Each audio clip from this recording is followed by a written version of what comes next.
हमारे गांव में एक कहावत है कि किसी भी पालतू जानवर को 20 साल से ज्यादा जिंदा नहीं रहना चाहिए, वरना वो इंसानों को खाने वाला राक्षस बन जाता है। कल हमारा बूढ़ा बकरा 20 साल का हो गया। गांव में हर किसी ने मेरे पिता को उसे मार देने की सलाह दी, लेकिन वो ऐसा नहीं कर सके। उस रात बकरे ने मेरी मां की आवाज की नकल की और अपना पिछला हिस्सा चीर लिया। आज हमारा बूढ़ा बकरा ठीक 20 साल का हो गया है और गांव की परंपरा के अनुसार हमें इसे मारना ही होगा। ओल्डली, ये बकरा 20 साल का हो गया है। गांव के नियमों के अनुसार हमें इसे मारना ही होगा। मेरे पिता ने चिढ़कर सिगरेट पी और काफी देर तक बिना कुछ बोले उस बूढ़े बकरे को घूरते रहे। बकरे को शायद हमें मारने के इरादे का एहसास हो गया था और उसकी आंखों से आंसू बहने लगे। मेरे पिता का दिल तुरंत पसीज गया और उन्होंने उसे मारने से मना कर दिया। जब मैं छोटा था तब ये मुझे पहाड़ों में मिला था। तब ये बस एक छोटा सा मेमना था। मैंने इतने सालों तक इसे पाला है, भला मेरा इससे लगाव कैसे ना हो। मैं इसे नहीं मारूंगा। लेकिन उस बूढ़े बकरे की डरावनी आंखों को देखकर अचानक मेरे दिल में एक बेचैनी पैदा हुई। मैं बचपन से ही इस बूढ़े बकरे से डरता था, क्योंकि एक बार जब मैं आधी रात को टॉयलेट जाने के लिए बाहर निकला तो मैंने बकरे को इंसानों की तरह सीधा खड़ा देखा। वो बाड़े से किसी इंसान की तरह बाहर निकला और फिर मुर्गियों के दड़बे में घुस गया। उसने एक मुर्गी को पकड़ा और एक ही झटके में उसकी गर्दन मरोड़ दी।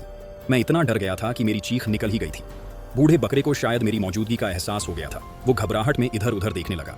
मैं किसी तरह रेंगते हुए वापस अपने कमरे में आ गया। अगले दिन मुझे तेज बुखार हो गया।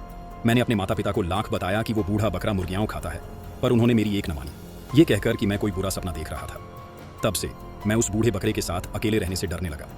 चाहे मैंने और मेरी मां ने कितनी भी मिन्नतें की, मेरे पिता ने उसे मारने से इनकार कर दिया। उन्होंने तो उस बूढ़े बकरे जैसा दिखने वाला एक और जानवर खरीदा, उसे मारा और गांव वालों को धोखा दिया। उन्होंने उस बूढ़े बकरे को मेरे कमरे के पास वाली लकड़ी की कोठरी में छुपा दिया। मेरे पिता ने प्यार से बूढ़े बकरे का सिर सहलाते हुए कहा, पुराने साथी, कृपया कोई आवाज मत करना, वरना अगर उन्हें पता चल गया तो तुम मारे जाओगे। बूढ़ा बकरा समझ गया था। उसने कोई आवाज नहीं की, लेकिन मुझे बहुत डर लग रहा था। मुझे महसूस हो रहा था कि कुछ बुरा होने वाला है। आधी रात के करीब जब मैं गहरी नींद में था, मुझे अचानक बाहर कदमों की आहट सुनाई दी। आवाज कोठरी की तरफ से आ रही थी और मेरे कमरे की ओर बढ़ रही थी। मेरे रोंगटे खड़े हो गए।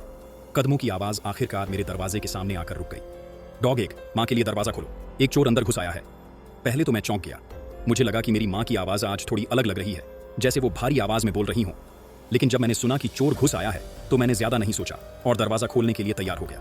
पर मैं सतर्क था। मैं पहले फर्श पर लेट गया और दरवाजे की दरार से झांका कि क्या वाकई मेरी मां ही है। मैंने जो देखा उसने मुझे दहला दिया। वो इंसानी पैर नहीं थे, बल्कि भेड़ के खुरों की एक जोड़ी थी। अजीब बात यह थी कि उन भेड़ के खुरों ने बच्चों के जूते पहने हुए थे। मैं उन जूतों को पहचान गया। वो पड़ोस वाले अंकल झांग के सबसे छोटे बेटे जूजी के थे। मेरा मन डर और उलझन से भर गया। जूजी के जूते उस भेड़ के पैरों में कैसे आए, और वो भेड़ मेरी मां की आवाज कैसे निकाल रही थी। डॉग एक, दरवाजा खोलो, जल्दी दरवाजा खोलो, तुम दरवाजा क्यों नहीं खोल रहे। मैं पसीने से तरबतर था और जल्दी से वापस अपने बिस्तर पर कूद गया। थोड़ी देर बाद बाहर से कोई आवाज नहीं आई। क्या वो बूढ़ा बकरा चला गया? मैं राहत की सांस लेने ही वाला था कि तभी मुझे खिड़की के बाहर कुछ खड़ा दिखाई दिया। मैंने कांपते हुए अपना सिर घुमाया और देखा कि बूढ़ा बकरा खिड़की के बाहर सीधा खड़ा था, अपना सिर टेढ़ा करके मुझे घूर रहा था। उसका मुंह खून से भरा था, जो अभी भी नीचे टपक रहा था। मुझे तो ऐसा लग रहा था कि वो बूढ़ा बकरा मुस्कुरा रहा है। मैं इतना डर गया कि मेरी आंखों के सामने अंधेरा छा गया और मैं बेहोश हो गया। जब मेरी आंख खुली तो सुबह हो चुकी थी। मैं भागकर लकड़ी की कोठरी में गया। जब मेरी आंख खुली तो सुबह हो चुकी थी। मैं भागकर लकड़ी की कोठरी में गया। बूढ़ा बकरा कोठरी में घास खा रहा था। उसने जूजी के जूते नहीं पहने थे और उसके मुंह पर कोई खून नहीं था। क्या ये सब कल रात का कोई सपना था? बूढ़े बकरे ने मुझे देखा और अपनी नजरें ऊपर उठाईं, लेकिन मुझे महसूस हुआ कि उसकी आंखें बहुत नफरत भरी थीं। तभी मुझे आंगन में पड़ोस से अंकल झांग की आवाज सुनाई दी। मैंने सुना कि अंकल झांग घबराहट में मेरे पिता से पूछ रहे थे कि क्या उन्होंने उनके जूजी को देखा है। मेरा शरीर और मन कांपने लगा और मुझे बहुत बेचैनी हुई। आज सुबह जब मैं सोकर उठा तो मैंने देखा कि मेरा बेटा जूजी गायब है। आधी रात को वो छोटा बच्चा कहां जा सकता है? ओल्डली, मेरे साथ चलो और उसे ढूंढने में मदद करो। मेरे पिता ने जल्दी से सिर हिलाया और अंकल झांग के साथ जूजी को ढूंढने निकल पड़े। मैंने मुड़कर देखा तो बूढ़े बकरे का सिर कोठरी की खिड़की से बाहर निकला हुआ था, जैसे वो उनकी बातें सुन रहा हो। मेरे रोंगटे खड़े हो गए। मैंने एक फावड़ा उठाया और कोठरी के अंदर गया, लेकिन मैंने पूरा कोना कोना छान मारा और मुझे जूजी से जुड़ी कोई चीज नहीं मिली। बूढ़े बकरे, क्या तुमने जूजी को खा लिया? बूढ़े बकरे ने अपना मुंह खोला, जैसे किसी इंसान की हंसी की नकल कर रहा हो। मेरे शरीर में एक सिहरन दौड़ गई। तभी मेरे पिता वापस आ गए। वो बीमार से लग रहे थे और बोले कि उन्होंने पूरे गांव में तलाश की, लेकिन जूजी कहीं नहीं मिला। मैं एक पल के लिए हिचकिचाया। फिर मैंने अपने पिता को वो सब बताया जो मैंने पिछली रात देखा था। सुनने के बाद मेरे पिता का चेहरा काला पड़ गया। डॉग एग, तुम ऐसी बातें नहीं कर सकते। बूढ़ा बकरा, मैंने इसे इतने सालों तक पाला है, ये बहुत आज्ञाकारी है, ये इंसान को कैसे खा सकता है?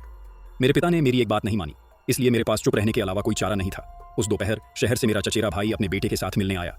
जाहिर तौर पर मेरे भाई का अपनी पत्नी से झगड़ा हुआ था और वो कुछ दिन अपने बेटे के साथ यहाँ बिताने आया था। मेरा भतीजा जो शहर में पला बढ़ा है, उसे जानवरों से बहुत प्यार है। जब मेरे पिता ने उसे बताया कि कोठरी में एक बूढ़ा बकरा है तो वो उसे देखने के लिए अंदर भागा। मैं डरा हुआ था और जल्दी से उसके पीछे गया। बूढ़ा बकरा मेरे भतीजे की नंगी पतली बांह चाट रहा था। उसकी आंखों में लालच भरा था। मुझे डर था कि उसे कुछ हो ना जाए, इसलिए मैंने जल्दी से उसे बाहर खींच लिया। उस रात मेरा भतीजा, हम साथ सोए थे। हम बहुत कम मिलते हैं, इसलिए हम देर रात तक उत्साह से बातें करते रहे। चाहे तुम्हें कुछ भी सुनाई दे, बाहर मत जाना। मैं बाहर क्यों नहीं जा सकता? तभी दरवाजे के बाहर से मेरे चाचा की आवाज आई, शेंग जी, चलो जल्दी घर चलें, तुम्हारी माँ खुदकुशी करने की धमकी दे रही है। शेंग जी घबरा गया और दरवाजा खोलने के लिए तुरंत बिस्तर से कूद पड़ा। मैंने जल्दी से उसे रोका और दरवाजे की दरार की ओर इशारा किया, नीचे झुककर वहां देखो, क्या वो वाकई तुम्हारे पिता हैं? शेंग जी ने मुझे खाली नजरों से देखा, फिर नीचे घुटनों के बल बैठ गया। तुम क्या बकवास कर रहे हो? वो बाहर मेरे पिता के पैर ही तो हैं। मैंने भी वैसा ही किया, फर्श पर लेटकर दरवाजे की दरार से झांका। मैंने देखा कि बाहर एक जोड़ी इंसानी पैर खड़े थे और जूते वहीं लेदर शूज थे जो अंकल झांग ने दोपहर में पहने थे।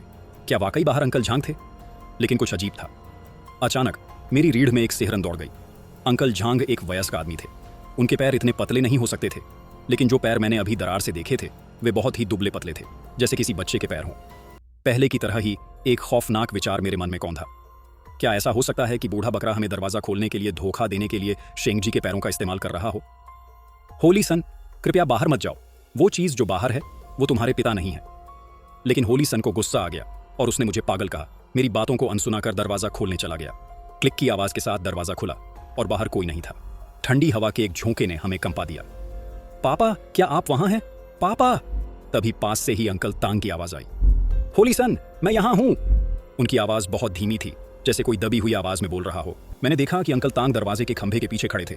उनका पूरा शरीर खंभे के पीछे छिपा था, सिर्फ सिर बाहर निकला हुआ था। शेंग जी, जल्दी आओ, चलो घर चलते हैं। अंकल तांग ने हाथ निकाला और शेंग जी को पास बुलाया, लेकिन उनके हाथ की हरकत बहुत अजीब थी, जैसे पीछे से कोई चीज उन्हें जानबूझकर ऊपर नीचे कर रही हो। मैं बहुत डर गया था और मैंने शेंग जी को पकड़ लिया, उसे जाने नहीं दिया। डॉग एग, क्या तुमने आज रात कोई गलत दवा खा ली है?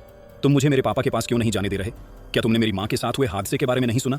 शेंग जी ने गुस्से में मुझसे सवाल किया, लेकिन मुझे समझ नहीं आ रहा था कि उसे कैसे समझाऊं। मैं बहुत घबराया हुआ था, पसीने से लथपथ। अगर मैं उसे बताता भी कि ये एक संकेत देने वाला बकरा हो सकता है, तो होली सन को यकीन नहीं होता। मुझे जमीन पर घुटनों के बल गिरा देखकर होली सन अंकल तांग की तरफ भागा। मैं पागल हो रहा था, उसे वापस खींचने की कोशिश कर रहा था।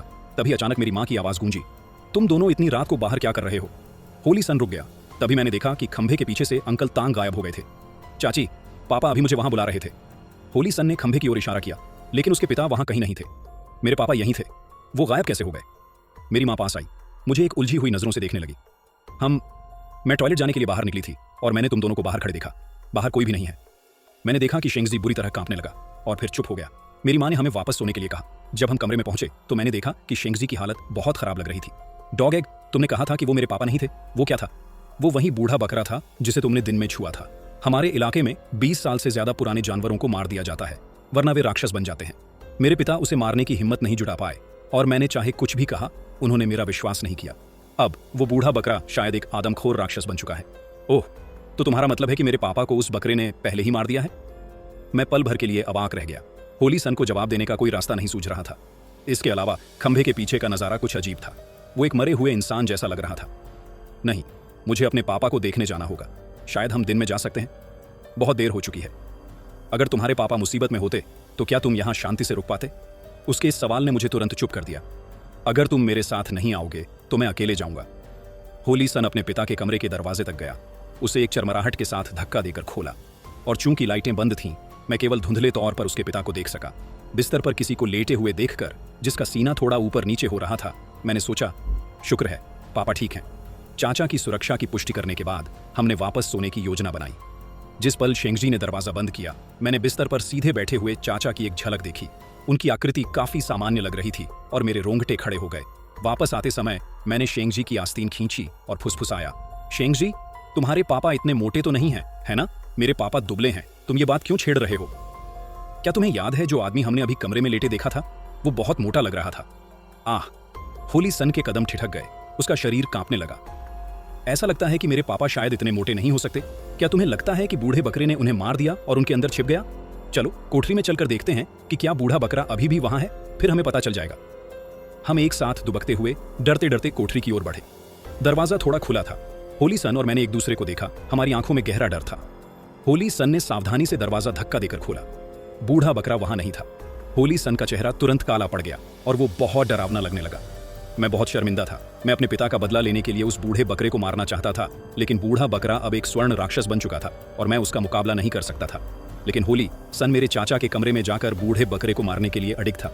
वो आगे बढ़ने की जिद कर रहा था और मैं उसे रोक नहीं पाया। अगर आप चाहते हैं कि मैं अगला पार्ट जल्दी लाऊं तो अभी इस वीडियो को लाइक करें और कमेंट में लिखें नेक्स्ट पार्ट। और अगर आप ऐसी ही सच्ची और डरावनी कहानियां देखना चाहते हैं तो चैनल को अभी सब्सक्राइब करके सपोर्ट जरूर करें, क्योंकि अगला भाग इस कहानी का सबसे खौफनाक सच सामने लाने वाला है।